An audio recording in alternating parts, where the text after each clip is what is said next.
So they'll have these bets where you can bet on a sequence of events, a sequence of random events that have these different probabilities, and people will buy the parlays because they're fun. They're not buying the parlays because they sat down and did advanced probability theory to determine what the precise odds are to figure out what the expected value of their bet is. They're not doing that. They're just like, oh, here's $10. I don't care.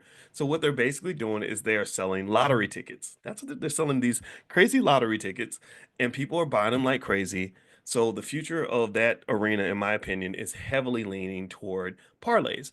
Really to the point where if I was in their business, I'd be like, we ain't doing no more straight up betting. We're gonna do parlays. Or maybe the straight up betting is a loss leader to do the parlays where you're really making the real money. Because what happens is that the amount of money they bring in far exceeds the amount they have to pay out. And that's the secret of running a business. You make more money than you spend. So ultimately, just remember they always lean the odds in their favor. So just keep that in mind, right? Just know that and then I think you know this, but I just want to remind you that other things that they do is they do a lot of near wins. They like to make you think that you might win. They want you to feel like you're close enough. They want you to just kind of taste it, like, oh, if I spin one more time, I might win.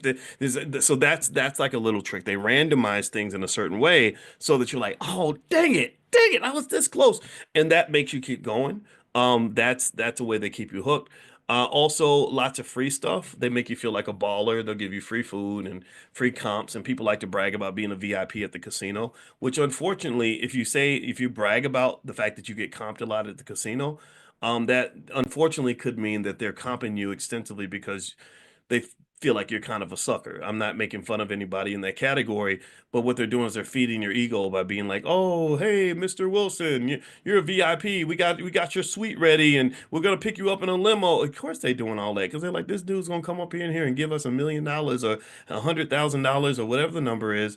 Yeah, we'll give you a $200 room if you're gonna give us $50,000 by the end of the weekend." So all those comps and free stuff and all that, that's another little trick they use to feed compulsive gambling. There are lots of lawsuits right now out against companies like DraftKings for basically finding the people who have the biggest gambling addictions, allegedly, and feeding the addiction.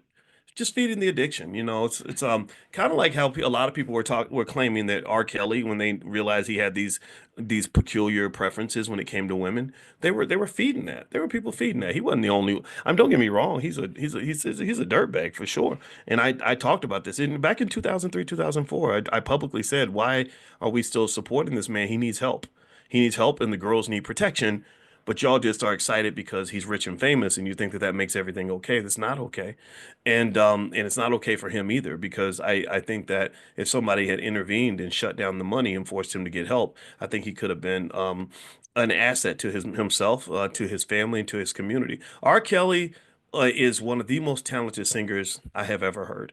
I went years ago because I told you my wife and I have been friends for a long time, and we were all on a boat one time a long time ago, and I didn't know much about him.